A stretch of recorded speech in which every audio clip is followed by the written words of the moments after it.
A Prineville man is being called a hero after rescuing a driver in danger. Matthew Draxton reports on his quick reaction.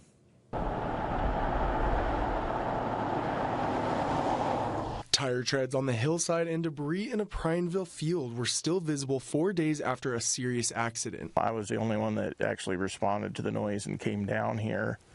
And as far as it was off the road down here, it's very likely it would not have been discovered until daylight the next morning. Late Saturday, Sam heard a truck crashing just a few feet below his parents' house off Northeast Mill Creek Road and alerted his mom to call 911. There were two other cars that went driving by, and I managed to flag them down. And there was another guy that hopped out, and he followed me down to the wreck. You know, we had to go over the fence and down to the truck. Sam recalls the two making their way to the wreckage in the dark with only the light from a cell phone. My heart just starts beating because I have no idea what I'm going to be finding. And luckily, when I actually come up onto the person, he was still breathing, he was unconscious. I tried to get him to respond to verbal commands, and he didn't. First responders arrived within minutes and were able to get the driver on a backboard to be life-flighted to St. Charles Bend.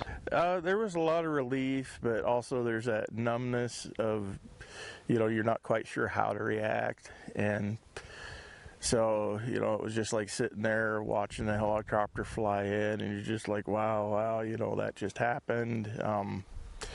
It was freaky, but I'm glad that it turned out better than it was. Sam tells me he had to use his body weight to lower the wire fence in order for paramedics to reach the driver, who had been ejected from his vehicle and found just a few yards to the right of the tree. I am proud of myself that I was able to respond appropriately and I was able to take care of the situation, but I don't feel it was a major heroic moment because,